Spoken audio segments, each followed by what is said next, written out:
SEO is dead. How many times have we heard that? Every time Google goes and releases some major update, businesses just start panicking. Rankings drop, traffic disappears, suddenly everybody is scrambling, trying to figure out what's going on.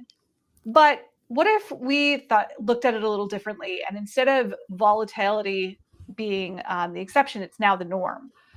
Is this the new normal? Are we just going to have to deal with all these AI generated search results and gore updates all the time? And how should businesses react to stuff like this?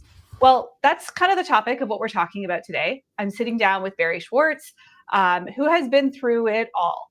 He knows pretty much every single major algorithm update. He's always the first one to report on things, every SEO trend. Heck, like even if I'm not sure if something's new, I'm tagging Barry.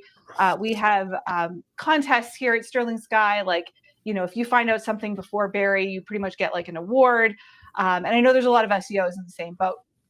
So we're going to talk about where SEO is headed, kind of trends that have been happening over the years. Barry, just in case we have people that don't know who you are, and I highly doubt that, but just in case, can you just tell everybody a little bit about yourself? Sure. So I've been covering search-related topics, mostly Google these days, since 2003 on Search Engine Roundtable, then Search Engine Watch with Danny Sullivan. Then we moved from Search Engine Watch to Search Engine Land. Then Danny Sullivan left us and started working at Google, but I'm still covering it for over 21 years. I also have a software development company based in New York, but most people know me in this context in terms of the search stuff that I cover. Yeah, and I mean, you take a lot of heat from people. Like I've seen some of the comments you get, and like people are angry at Google, but I feel like you're almost like a punching bag sometimes when their sites get crushed, and they're just like, why? So it must be stressful. I don't know. Like I don't know. Sometimes I don't know how you do it all. No, it's not really stressful. I mean, it used to be a lot worse. I mean, I've had like death threats, like you're gonna come to this conference that you're gonna speak at. I'm gonna shoot you with a gun. I'm like, okay, you do that in front of everybody. What? I'm still here. I didn't get shot. I'm okay. But no, I get it. People could lose their livelihood overnight because of something Google changes, and they want to shoot the messenger. So again, it's much calmer towards me generally, but I don't know. I feel like I have no, how do you say, like feelings or emotions anymore after 20 plus years being on social media. So if this is something that you're new to and you haven't done SEO a lot, that's where you're headed, guys. No feelings. You have to kind of stomach it all. Yeah, numb to it all. Yeah, that's funny. So I want to talk about core updates because I feel like that is the thing on your blog that gets the most discussion, for sure, like the most interesting topic to people. And we're in the middle of one right now, right? Like one just started rolling out. Anything so far from this one that is worth mentioning? Yeah, I mean, Google, again, it started on March 13th. There's the March 2025 core update. It's actually been a while since we had a core update. The last one was in December. Google kind of told us that there will be more core updates more often after that update, and we didn't have it. So this is the first one since that December core update. The volatility has been weird. I mean, normally we see volatility pick up a day or two or three after it's announced, but we saw some of it like 3 days after, but it's not, in my opinion, the levels in terms of how widespread it is as most core updates. Maybe it'll touch down right now in a bigger way, but it's kind of been like weird. Like Google kind of teased people again with this update in their announcement on LinkedIn. They went ahead and said, we also continue our work to surface more content from creators through a series of improvements throughout this year. Some have already happened. Additional ones will come later. And Google's been talking about this in terms of content creators since probably like the September helpful content update a couple of years ago. Again, repeated with the March 2024 core update and been repeating it throughout the whole entire year. They were working to surface content from content creators more. And problem is, like most of these people who were hit by those previous core updates and helpful content updates still are suffering pretty badly.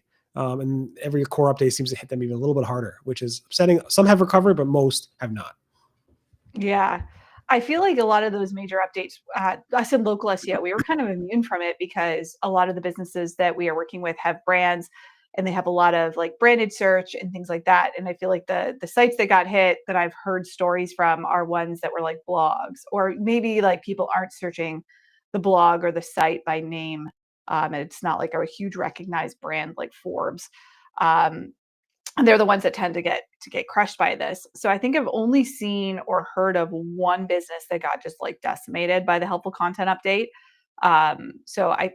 So far what I've seen, I don't know, have you been hearing stories of like local businesses that are getting like really destroyed by any of these? I mean, the most vocal ones are the publishers. Some of these publishers aren't really that well known. Mm. I'm not sure about local businesses per se, like small, like plumber websites. I don't know. I mean, most of that stuff is very like targeted. You're looking for a plumber in a specific city. So you'll get a certain amount of websites anyway, because there's not so many of those out there, unless you're like in New York City, that's an exception. But if you're in some small town, there's not much competition. But yeah, most of this stuff is larger publishers that may or may not be well known. Some large publishers also, like big names, actually got hit hard also by these core updates and helpful content updates over the years. So it's not just reserved for like small publishers, I don't think. So out of all the updates, which one would you say had the biggest impact, and maybe specifically on local businesses? Like what kinds of changes are you seeing with who's winning and who's losing? That's a good question. Like Google declared the March 2024 core update as their largest or biggest core Mm. update ever.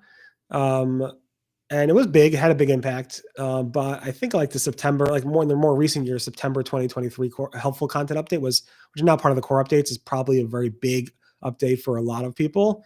So core updates are generally very, very big. Again, Google defined their the 1 year ago as the biggest core update they ever done, and they made a really big deal of that. So I would think you have to go with what Google says their biggest core update is. Before that, like the Medic update, which probably was a core update, maybe like obviously the Penguin and Panda updates were pretty big. Panda was big in terms of how much the actual Google, it was bigger than the Penguin update in terms of the number of websites impacted, but the SEO community felt the Penguin update more so because Mm. SEOs were doing lots of link building. Right. So it really depends on who you are. And like, it's not to diminish like somebody who was hit by like an August core update, because if you get hit by any core update, it is devastating for your website and it's really, really impactful for you. But in terms of like how widespread, how many websites across, how many people are complaining about it, as opposed to how hard a site was hit, that's the way I look at it. Like, was it really, really widespread, affecting a lot of websites, or was it more focused in? And generally, anybody who's hit by any type of core update, even if it's not as widespread, really feels that impact in a big way. Some lose anywhere from 10% to like 90% of their traffic overnight, which is insane. That is insane. I agree with you that March was really significant. One of the biggest trends I noticed last year, so in 2024, was that Google is really heavily targeting guest posting sites. And I think a lot of SEO agencies, especially local SEO agencies, they hit guest posting hard. Like that's like the main way that they get links for clients. They just go and they publish articles on these sites and then they link back to their clients. And I've looked at a lot of vendors and a lot of tools and things that offer this as a service, like at different conferences I've at. And I'll put the sites into like Ahrefs, and I'll just see this like graph that is tanking. Like Google is actually doing a decent job at essentially targeting sites that exist for SEO purposes. Because like these guest posting sites were never a good source of traffic. Yes, the links did work and they did help, but we were starting to see that like people that were heavily using that as a strategy were suffering as a result. Like other gains were kind of undoing, if that makes sense, like as the sites were getting hit. But you wouldn't like go and see like a massive hit on a small business site, but you might start, if you look at certain pages, see trends on like, oh, we were doing a lot of link building to these pages from guest posting sites, and those pages used to do really well and now they're declining. That's kind of the biggest trend I saw last year that would potentially like impact an SEO strategy. Yeah, I mean, it goes along with the communication that Google has issued since the first helpful content update back in like 2022, I guess, is like, stop doing stuff for us. Stop doing stuff that you think will rank better. Do stuff that helps your users. And I always found it funny. Like, I figured Google would get there. Like, people always complain, Barry, you're an SEO. You write on, your websites. Why do you write such short content? I'm like, well, if I have to write long content, I will. But generally, my audience understands the topics that I'm talking about. And if I would just keep adding fluff around and expanding on it and adding more and more content, it would not be useful for my audience. They want me to get to the point right away without wasting their time. So I tried to write content that I think would be useful for my users, as opposed to like stuff that used to rank well because it was long form that had like 17 paragraphs and these headlines and so forth. I try to get to the point as fast as possible, and giving, users, depending on the article, most of the time my articles are generally short. And again, I try to think about how can I write this in a way that is most useful for the user. And people are like, Barry, like I said, like, you have to write better SEO content. I'm like, no, Google will figure it out eventually. And I think they're getting there. I don't think they're 100% there, but they're there, getting there. And you see it a lot with recipe sites and so forth. So, I mean, I think ultimately, if you take care of your user, you'll build a brand. I see Lisa in the chat, mentioned brands and so forth. You need to build a brand, because if any of these updates actually affect you, and I've been hit by a core update in the past, I've been hit by Panda in the past, people still go to my website because they know to go there because I have somewhat of a brand in the SEO community. And I think that's really important in terms of how to like make sure you do well. Is if you're getting great traffic from Google, make sure you leverage that traffic to build a brand so that people know to like go back to you in the future, subscribe to your YouTube channel, email list, social media, and so forth, because that all helps when there is a downturn with Google. Yeah, I mean, I know for my company, we've been obviously investing a lot of money and effort into YouTube, right? So there was a guy that I interviewed that really inspired me, Roger Wakefield. He was a plumber. And he was talking about how he had hired all these SEO companies and they didn't really do anything for him. But then he started going hard on YouTube, and all of a sudden his rankings on Google started going up because people were actually searching for him by name. And so Google's like, oh, this is an important brand. And I think that's like one of the reasons why, as much as everybody's hating on Forbes, they do have a good brand. Like they're actually known by like the general public. Same with Reddit. So those are, sites that are like crazy winning. So it's almost like if you want your SEO to be really good, you can't just invest in SEO. You have to be doing other things to further your brand, because they kind of work a little bit more together than maybe they used to. Yeah, definitely agree with that. Again, I wouldn't think about it from the SEO perspective. I would just think about what could I do to become the brand, like Kleenex, like the brand in this space. Like Google wants to be the brand, not just for search. I'm going to Google it, but they also want to be the brand for AI. And right now, Right. Yeah. ChatGPT and OpenAI is, and not Google. So I can't figure out which one's the worst. I think they're all terrible for search results, I should say. They're great at other things, but for searching for things, I'm not a fan of any of them at this point. So let's talk about this of all the changing and all the fluctuation, because it seems like, SEO 10 years ago, it'd be like, you rank for this keyword. I was looking this morning actually at a keyword on Google where there was a site listed in the featured snippet when I searched.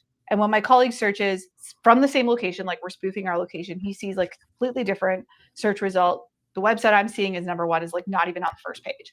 Then we're like trying it on mobile, seeing something completely different. And I'm starting to see this shift in like, especially between mobile and desktop. They used to be very similar, and we're seeing like they are more and more and more different, which is a really big problem if you're in SEO and you're tracking rankings, because what you're looking at might be inaccurate.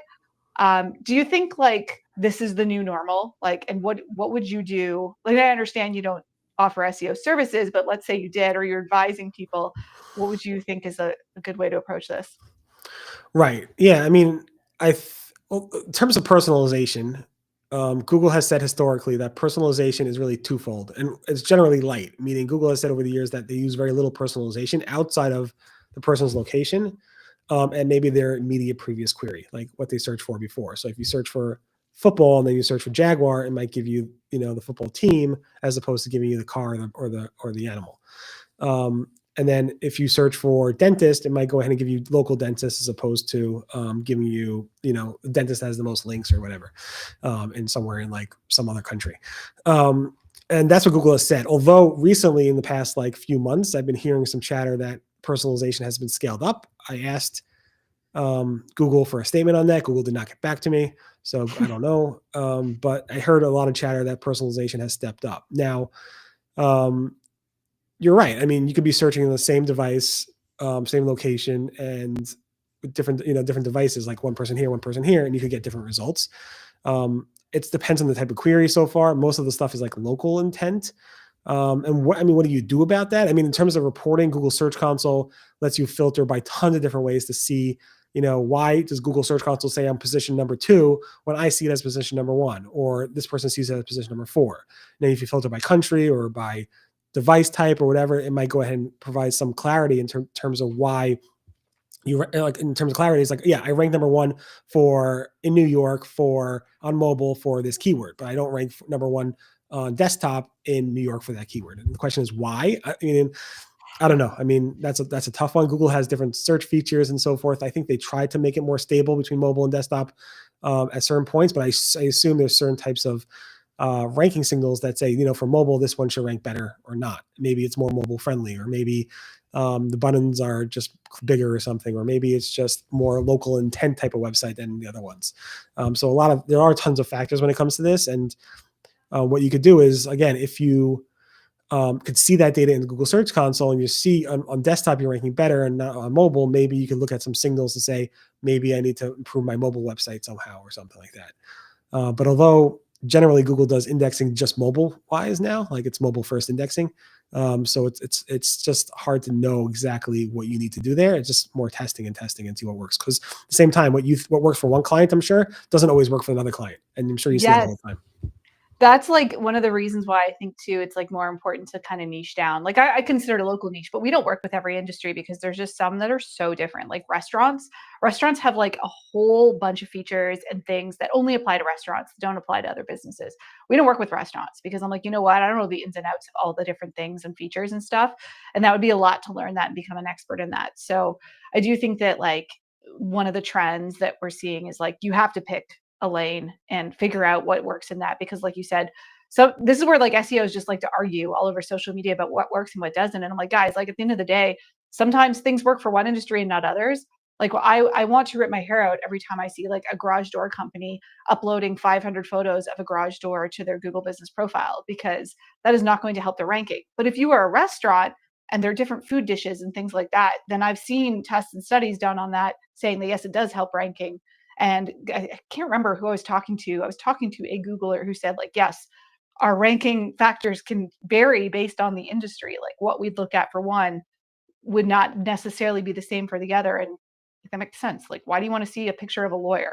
You probably don't care, but you'd want to see like a photo of like, I don't know, a dentist doing teeth whitening or some type of like plastic surgery, right? Like, so we see a lot of that variance. And I think it's really important for people to be aware of that for sure.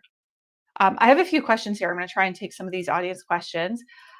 Carrie wanted to know, like, because you do a lot of stuff on social media, and we're starting to see that social media is becoming more of a force. How do you find your traffic from social media is compared to like your just organic traffic from Google? If you're okay with sharing. Comfortable sharing the breakdown of organic traffic to a short form content versus social media? I don't know. I'm not sure. Usually I post on social to get traffic. Is it asking me like social traffic versus organic, like Google traffic? Mhm, I mean, the I bulk of think my so. traffic, yeah, I can look it up. I think the bulk of my traffic is still from Google search. Okay. I can quickly look it up according to, if we trust Google GA4.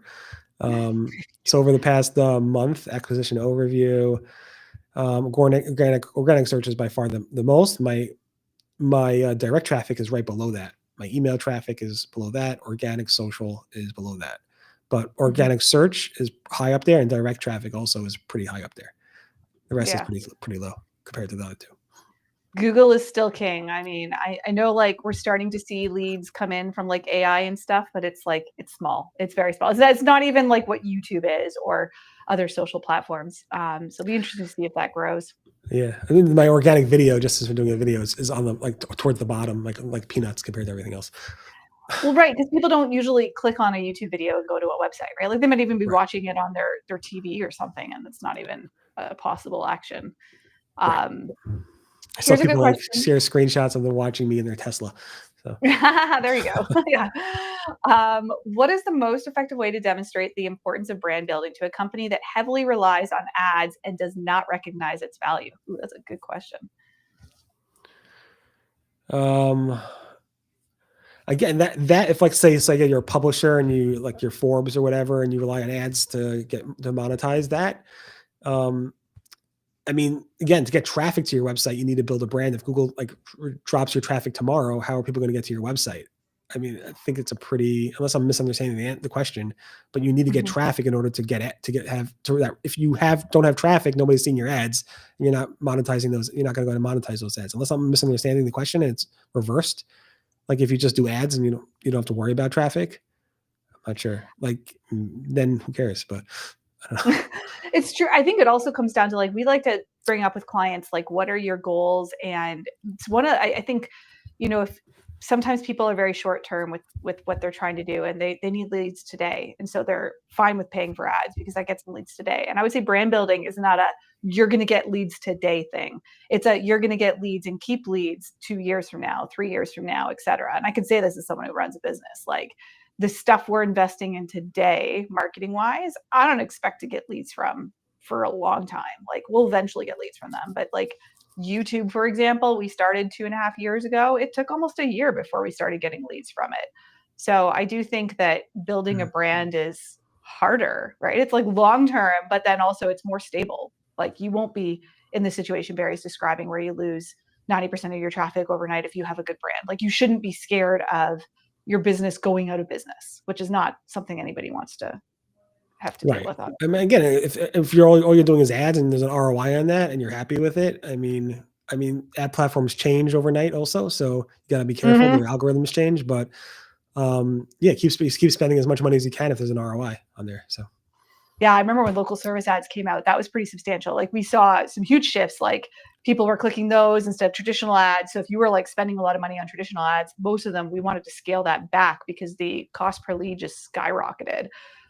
So really important to obviously track that stuff. I knew we were going to get questions about AIOs, obviously. So this one is from Alan, wants to know, how important is keyword volume? Google stopped scrapers that affected third-party tools. That's interesting. Yeah, so I've noticed like that'll have a huge impact on impression data inside Search Console when they either block or don't block scrapers. Does keyword volume matter? That's maybe the question to answer. What do you think, Barry? Do you think keyword volume matters anymore? I mean, those are things I never really look at. I mean, I don't really care about. I want to know what my users are doing, and I want to know about what they're doing. Maybe now and maybe in the future, not historically. I'm obviously a publisher. I write stuff that's breaking and news. So I'm not the type of person that looks at keyword volume and says, "Oh, this is the key. This keyword is gets a lot of searches. So I'm gonna go ahead and write an article about that to try and rank well for it." Or I'm also not the person that uses Google Trends to see what's trending now to write articles based off of it. I try to write articles based on what I think my audience wants to know and wants to know today and maybe in the future. And ultimately, again, that helps build a brand and trust. If you're just using keyword volume tools to figure out what traffic I should go and generate to my website, it might not help you in the future. It might backfire in the future. It might be like people just searching for stuff in the future that may have no direct relationship to what you're trying to sell in 3 months from now. So you have to be very careful with those types of tools. I know it's part of everybody's SEO like checklist is keyword volume and so forth. But it obviously depends on the client. It depends on what you're trying to sell. It depends on the industry you're looking at and how that might change in the future.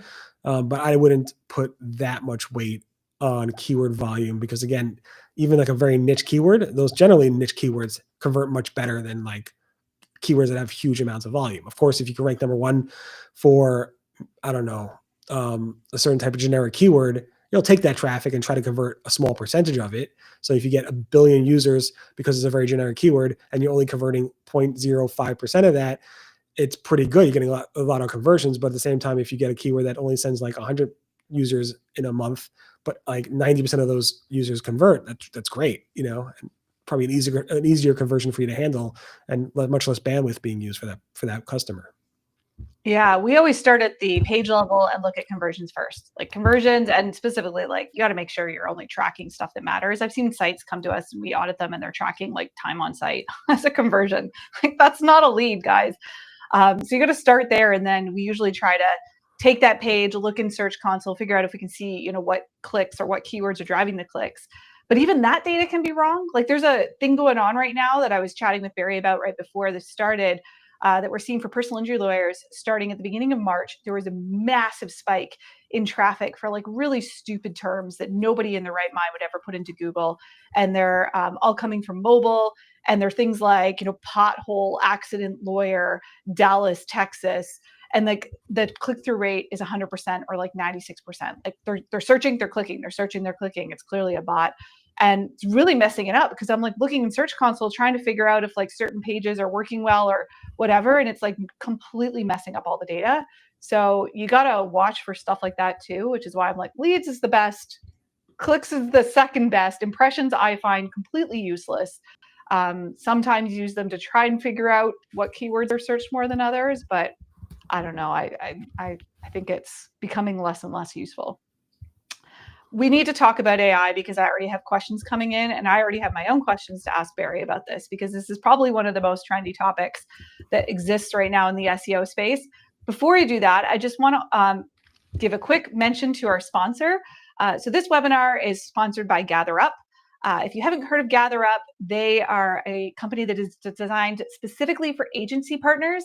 So they have a high-value, proactive reputation management platforms that will help you basically stay ahead of competition while enabling you to add high-margin, reoccurring revenue service without operational overhead. So they actually have a platform that agencies can use and like resell. I know several businesses that do this, and they resell GatherUp under their own brand and name. So their agency-centric approach focuses on innovation and partnership. They provide a clear competitive advantage, and they also have a lot of like AI-driven response management in there. They can handle single location businesses, national brands, and their solution is really scalable and will help adapt to your client portfolio. And they're really big on trying to help you deliver measurable ROI as well. So if you haven't heard of GatherUp, definitely make sure you check them out. There's a QR code here. I've known and worked with the company for a very long time. So I would also like recommend their services. They do a really great job with their tools. All right, we are going to talk about AIOs. So first of all, Barry, what is the big trend that you are seeing currently with Google's AI overviews? AIOs, to break down the acronym, we're talking AI overviews, those annoying things that pop up at the top of the search results. Barry, what's the big trend you're seeing with these? That's a good question. So yeah, AI overviews seem to be getting more detailed. Google announced in December that they're testing Gemini 2.0 powered AI overviews. Then a few weeks ago, they actually confirmed that the Gemini 2.0 AI overviews are out, which make them more detailed, more comprehensive, and probably less clickable, meaning you're less likely to click on them. We recently just saw Google testing AI overviews with links that are really clickable links, but those links go back to themselves, go back to another search result, which is kind of wild. Like, how could Google be doing that? And Google just started testing like AI mode and so forth. It's pretty wild, these AI overviews. I know you're not a fan of them, but they might be the future. It's just a shame to see that. And I know Google keeps saying we value publishers and website creators, and we know how important it is for us to make an ecosystem where people want to create more content, and thus we want to be able to link to them. But for them to test like really clickable links that go back to the Google search results as opposed to going to Google going to publishers or small business owners is really, really upsetting. And I know these AI overviews are just going to become, you'll see them more. I kind of like how AI mode works, where it's like a separate tab. I wish they did like that for AI overviews. And these are not like feature snippets. I know when feature snippets first launched, like everybody was like, Google, you're stealing our content and it's not right. And we had the same reaction with AI overviews, but with feature snippets, I think any SEO would be happy to get a feature snippet as opposed to just being the number one result below it or number two result below it. But when it comes to AI overviews, that little clip icon or that little paperclip or link icon, whatever you call it, is not going to send traffic. Sometimes these AI overviews have like 30, 40, 50, 60 links in it. Nobody's clicking on any of that stuff. And the AI overview gives you the full answer as opposed to giving you just a snippet, like a feature snippet. It gives you the full answer. And I remember like speaking with the head of Google Search back then, Amit Singhal, and I complained to him about like the feature snippets when they first launched. Back then the links weren't really prominent, but he was like, I'm like, you're basically stealing our content and you're not linking to us or whatever. And he's like, Barry, we have to make sure the search results satisfy the user. And this is really just like a Swiss Army knife. It's not giving the user the full answer. We wouldn't do that. Like basically, like we're giving people a little tool that they could use to get the answer. And ultimately, if they want the full answer, they're going to go to your website. And that's what really happened. But with AI overviews, you're getting the full answer and more than, sometimes it's not even correct. and most of those links go off to the wrong place anyway. So it's kind of disappointing to see these things, but this might be the future of Google search. So we might have to react. You might have to adapt to it somehow. So Google said recently, and I can't remember the exact quote, but it was something along the line that like they're going to be pushing them out more because users love them. But what is really perplexing to me is like if users love them, where's the data to prove that? Like I'm guessing Google has it, but they're not sharing it. Have you seen any data around like how the general public actually likes these? Like, do people like them? I don't, but I'm not the general public. Yeah, I mean, Google, like you said, Google said people like them. Google said initially younger audiences really do love them a lot. Also, they said younger audiences like the circle to search feature. But AI overviews, Google said generally most people like them. And I think most people don't know. They just read them and they think they're honest. But there was a recent study by the Columbia Journal of Review that basically said these AI overviews, even specifically Google and Gemini, provide like 60% of the answers are not 100% accurate or often wrong. And they're confidently wrong, meaning they act like they're confident about the answer and they're wrong. And then those links to the sources often go to like 404 pages or just wrong information. And that was part of the Columbia Journal Review. Obviously, Google has gotten better and better at those responses. So they're improved. Google just announced yesterday that they're launching them for more health results. You said, I mean, it's kind of crazy. But like you said, Google's not showing us that data in Google Search Console. There's no filter for it. Google, even Microsoft Bing, when they launched, Copilot answers, which were previously called Bart, it was previously called Bing Chat.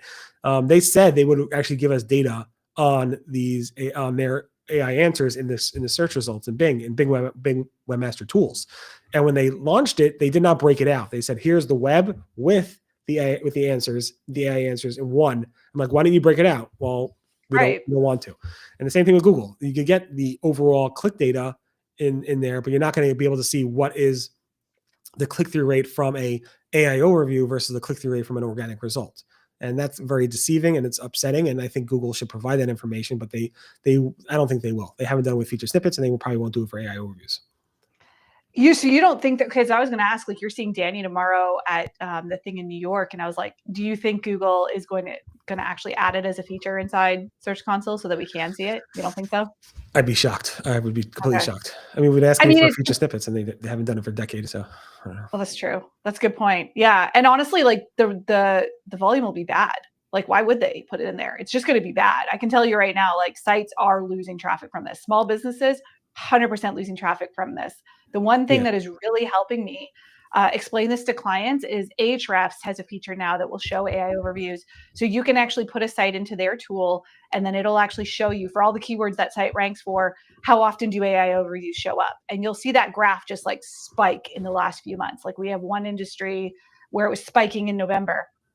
Another one was like spiking in January. But over the last like 3-4 months, like all of our clients, all the industries I've looked at, massive spikes in AI overviews, and same time traffic declines, and like mostly informational content, blogs, things like that.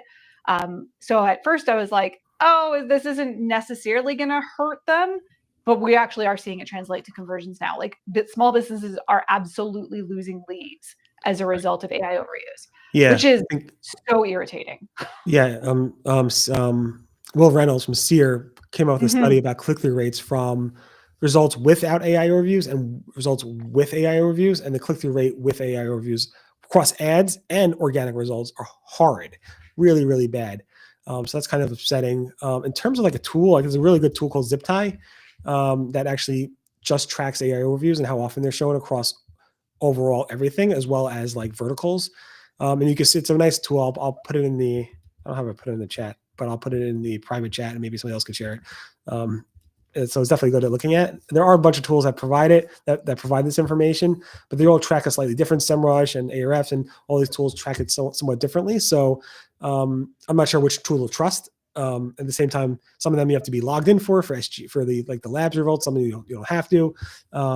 Different countries see it differently and so forth. So it's hard to fully measure. But yeah, when you see it for your own keywords and you're logged in and logged out, you'll see a huge change in terms of your click-through rate to your websites.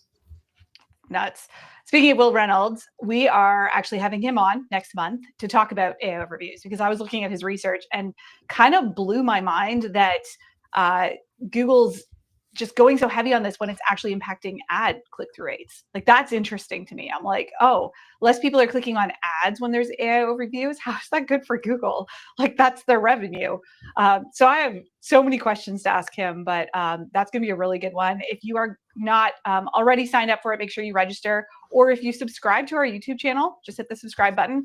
You'll also get an alert when that video goes live next month. The other thing to make you guys aware of, if you haven't already registered, we have an event next week. It's only $100, well, 125.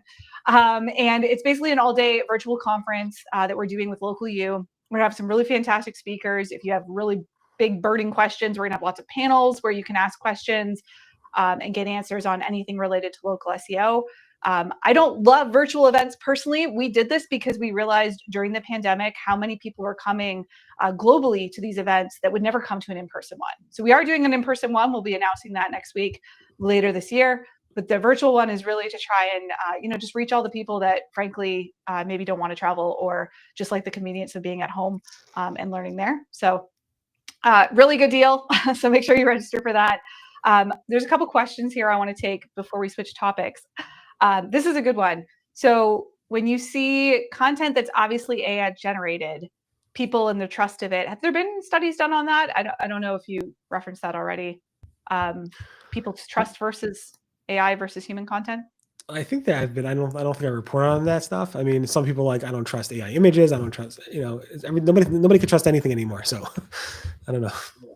Yeah, one thing I do want to make sure we bring up. I'm going to put the link here in the chat so we can share it.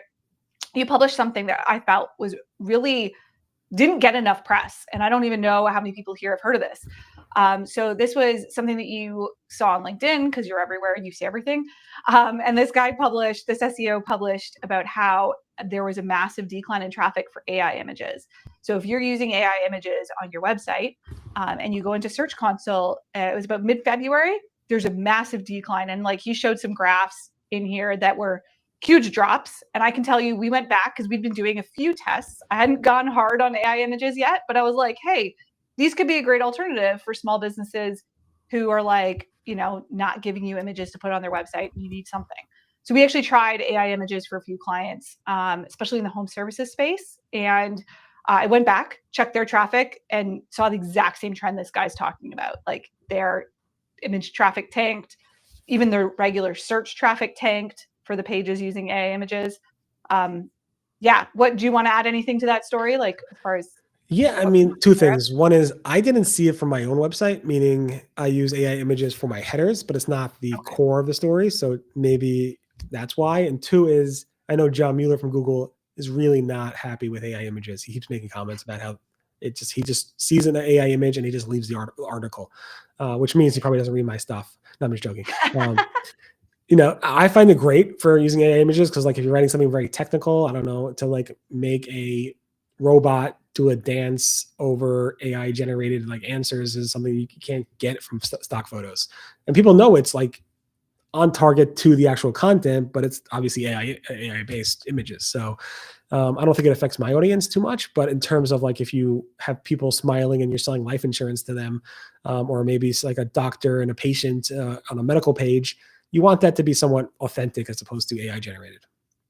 Yeah, like we had pictures of houses, right? That were like, these are fake houses. They're not real houses, but it's like a pretty accurate depiction of what a garage door would look like if you're installing it, right? Like, so it's not really misleading in any way, but like pages that had those, the benefit that they got from adding them, because we used to see that like adding AI images, you get a ranking benefit because the image is really good quality and it's related to what Google's looking for in the search results. Yeah, all of those gains like completely undone. So hopefully no one here was like going really hard on AI images for their clients. But if you were, or for your own business, definitely relook at those pages and see if you are noticing this trend because it was pretty substantial. This is a good question, kind of general question for you, Barry. What kind of analytics tools do you recommend? Oh, interesting. So I stopped using, I do use GA4 here and there. I miss the old Google Analytics. I started using from my website, something called Wireboard. So it's wireboard.io. It's a really good real-time based analytics tool for like, I use it because I want to see what articles are popping and where they're coming from, which is really hard to see now in GA4, although they just improved their real-time stuff. So I use that. Obviously, I use Google Search Console. I look up big webmaster tools and so forth. But primarily, I look on I have one screen just for like Wireboard, just to see what's going on in real time with my website. Awesome. Here's another question. With all these AI developments going on, how important are the text content from Google reviews submitted by customers? I have thoughts on this. Yeah, I'm sure you do. I mean, yeah, you see that Google is even doing summaries of those reviews, so you got to be careful with that. Although I don't know, have you seen data on, will Google summarize negative stuff, or they try to stay away from that? Oh yeah, they highlight. We actually just did a video, so on our YouTube channel, I think it was either this week or last week, talking about those summaries that Google gives on reviews. So when you search on Google and you see 3 reviews in the knowledge panel, they highlight 3 of them. So I don't know if you've noticed this. Usually they will pick a negative one and then 2 positives. That's the biggest trend we see. And the problem that I have with them is they don't refresh them very often. So like every 1 to 2 years, you'll get a new one put in there. So most businesses are dealing with summaries that are from reviews that are like 7 years old, which is so stupid. It is the dumbest feature that Google has. And I'm betting they're going to get rid of it. Like if they don't, I think they're crazy.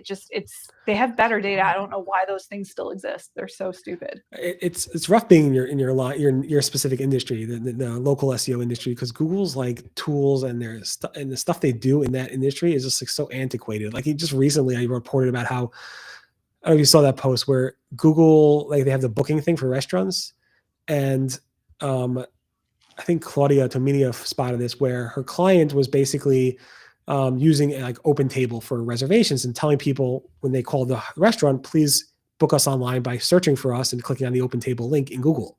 And what Google did was they changed the OpenTable link to Google Assistant to call the restaurant. So now it's not using OpenTable, it's using Google Assistant to call the restaurant for you. Google Assistant will call the restaurant for you. And what problem is, Google Assistant was calling the restaurant was giving a voicemail to say, go on to Google to actually search for us to use OpenTable. Eventually, Google's like, nobody's answering the phone. There are no restaurant appointments available. There's no restaurant reservations available for us. So Google would tell everybody that there are no reservations available. And then people call all those, they go to Google to search. It's wild. And nobody was making reservations because Google like hijacked, as she wrote, the booking link with the Google Assistant stuff as opposed to using OpenTable, which they set up originally. It's just wild what goes on in that industry. The restaurant industry is nuts. Like it's funny. I'm thinking, because I had a restaurant I tried to book through Google the other day and it said no reservations available. And I'm like, now I'm wondering, because I'm like, we went there and it was like 4 p.m. I'm like, how are they booked at 4 p.m.? There's one I'm helping right now. That's not a restaurant. They are, I think, some type of home and services business. And Google puts these booking links just on their profiles because of partnerships they have. So they don't ask your permission. They just throw it on there. And it's been this way for like a decade. I remember that I used to see Groupon ads showing up on profiles that they didn't ask for them to be there. And this particular business, it doesn't even go to them. Like you go and you submit the lead, it doesn't go to them. They have no idea where it goes. So they have this giant book, schedule an appointment button, and then they can't change it in the back end, which is like a technical issue. But that's a huge problem. And then they've been talking to Google support for 2 months and Google hasn't fixed it. So I'm like yelling at Google on their behalf right now on the forum. But I'm like, this is so ridiculous that like Google's like, oh, we're working on it. I'm like, guys, 2 months? Like, really? Like not receiving your leads for 2 months and they're going into the void? Like they don't even know what's happening? Like, yeah, that's been an ongoing issue for years. Yeah, I don't know. Yeah, it makes your hands are tied. You can't do anything as a consultant to help these people because Google's just like doing stupid things on their end. So it's upsetting. It makes me mad. I'm like, I actually have to limit how much time I spend on the forum because I get so angry at Google. It's not a good place to be. This is an interesting question. So talking about photos, they're adding text to stock photos. Have you ever seen this done, Barry? We've never tested this. I don't actually have anything to add to this, but adding text to stock photos, adding text. No, I don't know. It doesn't really. Google even you see their AI capabilities. People are like using Gemini to remove watermarks from, owned images. So Google's able to figure out what text is overlaying on stock photos and probably be able to say, hey, this is a stock photo with text overlaying on it. I would imagine. Yeah. Now, Barry, you did a video, I think it was last month. You were talking about the suspension delays, right? Was that the video you said that everyone was like talking about, or am I The reviews one was pretty The big. reviews one. Okay, that was it. Okay, so first of all, let's plug Barry's YouTube channel, because Barry has also been spending lots of time on YouTube. So make sure you don't just subscribe to Sterling Sky. Go subscribe to Barry. His material is very different than ours. Yours is more like news. Like you want to know what's going on in SEO in general. Now, Barry is your guy. Like he's going to know everything before anybody. So definitely make sure that you follow and subscribe to him if you don't already. But let's talk about this review bug. Like tell everybody in case for some reason they don't remember. Yeah. So about a month ago, the reviews just started to disappear from people's not really disappear. I think the review count itself would even if you had 1,000 reviews and it said 1,000, it would show 500 for some or 400 for some. And people were like, where'd all my reviews go? And people dug in and well, it's not, the reviews are still there. It's just the count dropped. Google had some type of bug. It freaked out everybody. It was over the weekend, I remember. And everybody's going crazy. Where my reviews go? I'm panicked. I spent all this time and effort getting all these reviews by telling my customers, and all that effort is gone, and all my reviews are half my reviews are gone, or 90% of my reviews are gone. And the forums really blew up. It turned out to be a bug. Google fixed it over a course of a week or so, I believe. But that video exploded. I got over 12,000 views on that video alone.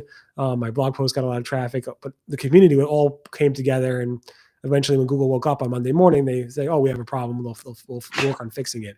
But it's the amount of bugs you guys have to deal with in the local space is just insane. So yeah, it's so annoying. I mean, that's and the really mass panic, right? Like, what is your advice to business owners? Because the mass panic is real. Like, people were flipping out. The forum was full of threads. Nobody was talking about anything other than, oh my God, all my reviews are gone. So, what is your advice to business owners? How do they stay calm? Yeah, I know. I saw all these videos popping up about you should reach out to your Google rep and make sure they know about the reviews disappearing. I'm like, hold on a second. Everybody else has the same issue. There's nothing for you to do. Reaching out is not going to help you. It's going to cause more stress. I think the first thing people should do is go to the Google forums or Google it and see if other people are having this issue. And if people are, you're calm. I know when I posted this, everybody was people who were affected were like, oh, thank God it's not just me.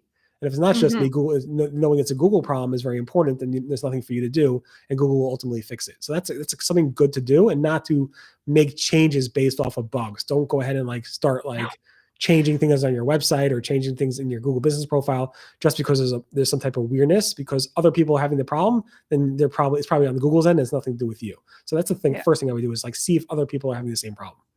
100%. And this is again, a huge plug for Barry. I feel like the SEO community owes you so much because you're always on top of these things. So listen, you want to know if something's going on, just go to Barry's blog, because I guarantee you, if he has heard about it, he'll probably publish within an hour. I envision you pulling your car over on the side of the road and typing an article the second I tweet something. It's really funny. I don't know how you do it, but I've done that a couple times. Yeah. That's hilarious. I thought I was making it up. No. So one current one I'll tell you that I've actually seen a couple questions right now about is suspensions, right? So this isn't quite a bug. This is more of a Google support problem. They are really behind on suspensions. This happened about a year and a half ago. So I think it was the end of 2023. I'm trying to remember, where they were this backlog. They were a month and a half behind on getting through suspensions. So if your business listing gets suspended right now, you are looking at waiting currently 5-6 weeks. It's ridiculous. So I told my team, don't do any major edits on Google business profiles right now. It's way too easy to change, a phone number or an address and trigger a suspension.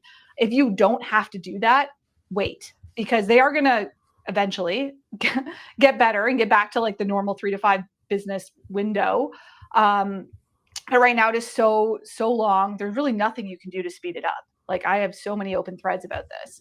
So really important, again, to stay on top of these kind of trends, because you need to know what things to do and not to do. And we have a client that's in the middle of a rebrand. And I told my colleague, I was don't update their business name.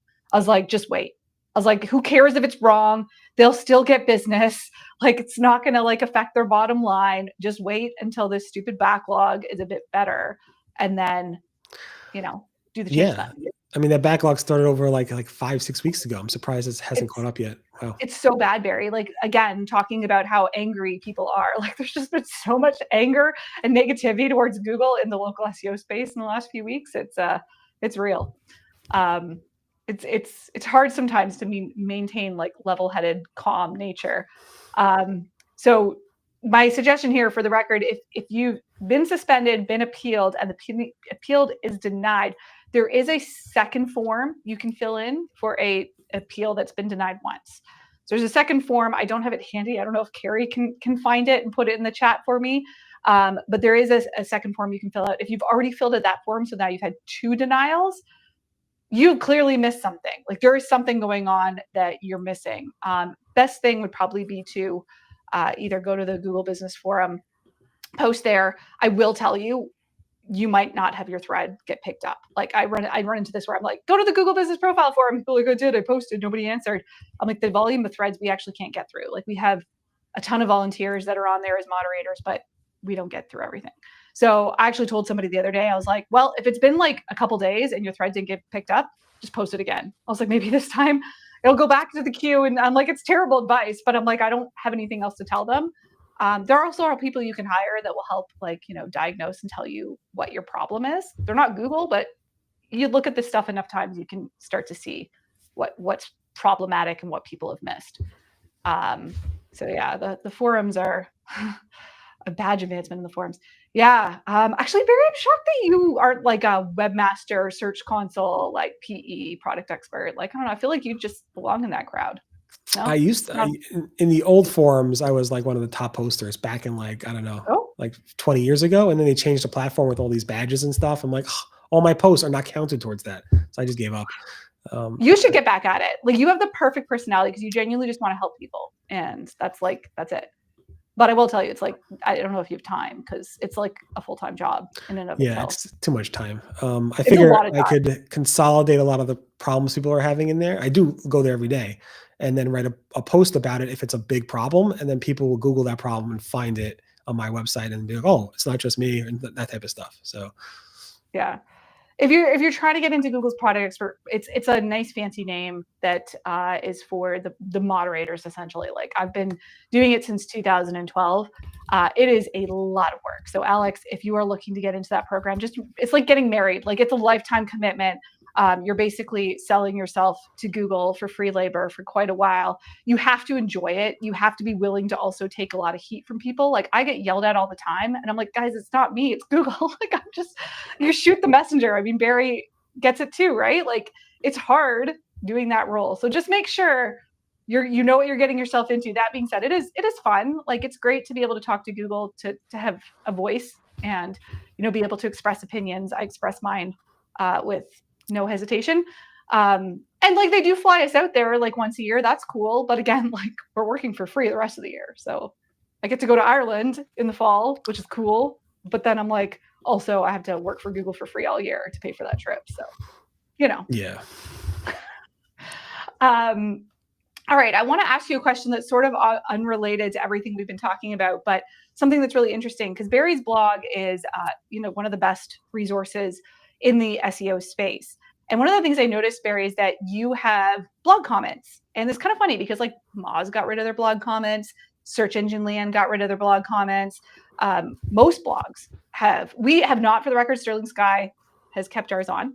But one of the things I noticed is you get a lot of comments, and you use Discus for your comments.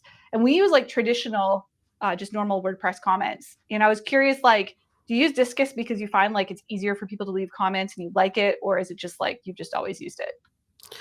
I use it because I'm not using WordPress for my website. So it was an easy, I want to build it out from scratch, and it was an easy embed, and it works across platforms. And they have a lot of, they're pretty good at finding the spam, not always. Interface works well, and users can log in with multiple platforms, and it works pretty well. I like it. I like Discus a lot. But yeah, I like people commenting on my website, mostly because it gives them some outlet that they wouldn't find in other forums necessarily. It's kind of like the YouTube comments. They get pretty heated and sometimes pretty nasty. So I try to remove some of the nastiness from there when I can. Like, I keep telling them, like, stop going after certain people. Like, don't, go after Google as a company, but don't go after people. But I enjoy, and a person, like I said, I have no, I'm like numb to all like trolls online, and I enjoy it. I enjoy reading some. Sometimes I laugh at the stuff that people post there. So I do think I am a community website, and I think having giving people the ability to actually comment on those stories is something that I find to be important. I think most people who have websites just don't, honestly, I don't think they are truly that involved in the community.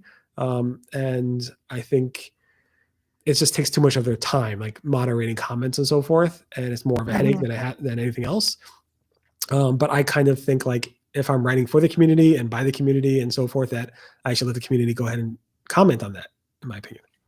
Yeah, I'll tell you right now, we enable blog comments for all our clients. And we do it because, one, there's SEO value. We've tested that. So, people leaving comments, they're naturally leaving more content and they're asking questions and you're answering them, which is like a format that obviously Google loves. Look at Reddit. So there's an SEO value. And then also I've even seen clients get leads from them. Like people are old school and they'll be like, hey, I have a problem with this. Can you contact me? And they're like leaving a blog comment. Like it actually happens.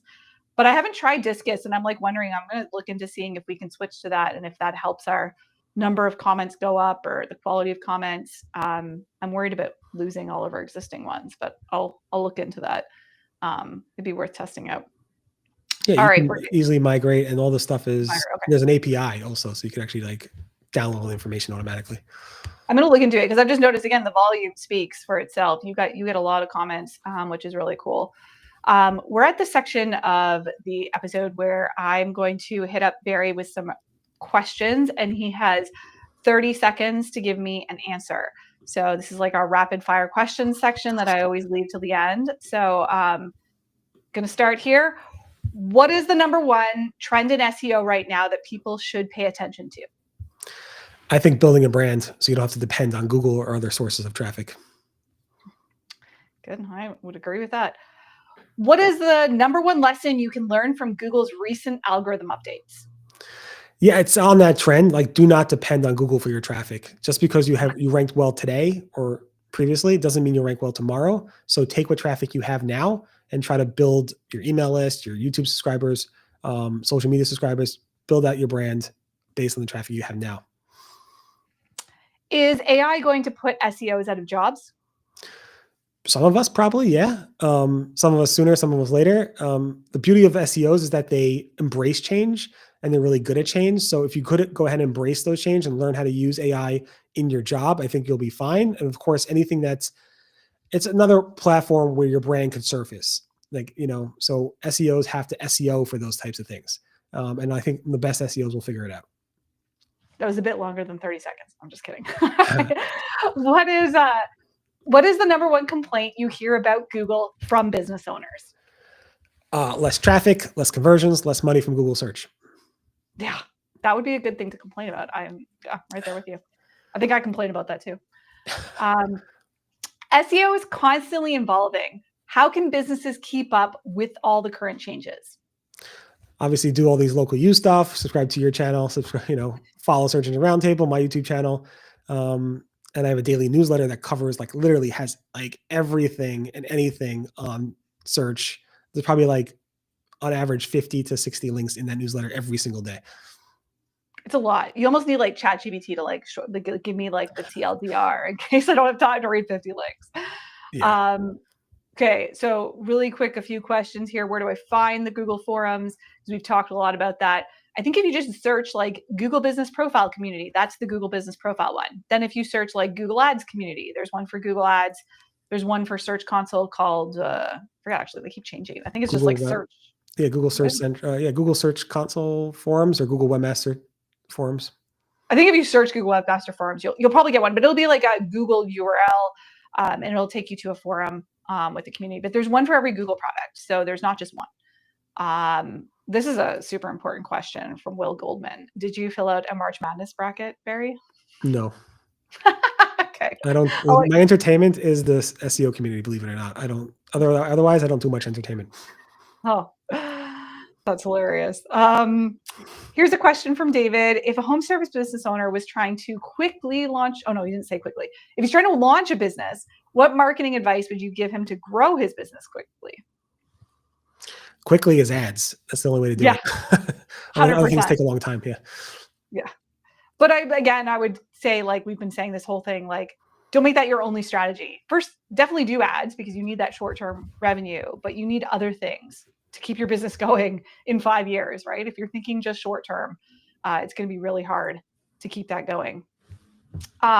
Here's a different question regarding LSA. So our LSA stopped displaying on March 3rd. We spoke to Google support many, many times. They're telling us we don't have any issues. The LSA ads don't show. Huh, that is interesting. I don't think we've experienced, do you know anything about LSA, Barry? I do. I haven't reported on this. I don't think a lot of people are complaining about this. So you might want to talk to your ad rep to find out more. Okay. Yeah, not widespread. Okay. I agree. Yeah, talk to your ad rep. There is a forum. So there's no like dedicated forum for LSA, but you could go to the Google Ads profile community as well. Sorry, Google Ads community, I think is what it's called. And possibly get support there if you can't get your ads rep. But I definitely think for ads, the Google reps generally are better and faster than the forums. All right, we are at time. Barry, I want to respect your time. So we're going to end the show, but where can people get in touch with you after if they have any follow-up questions or want to contact you? Yeah, at Rusty Brick everywhere and anywhere. So except for TikTok, but everywhere else. What are you on TikTok? I'm not on TikTok. Oh, interesting. Well, you're not missing much. Nobody wants to see me dance. So you don't want to dress up like a swan like Darren Shaw does? I love his videos. He's my favorite TikTok. All right. Quick reminder, we do request feedback for these. I would love to know what you liked about this, what you didn't like, how we can improve, who you'd like us to interview next. We have a lot of people lined up for the future. So again, Will Reynolds is coming up next in April. So hope to see you all there and have a good rest of your day. Thank you. Thanks, Barry.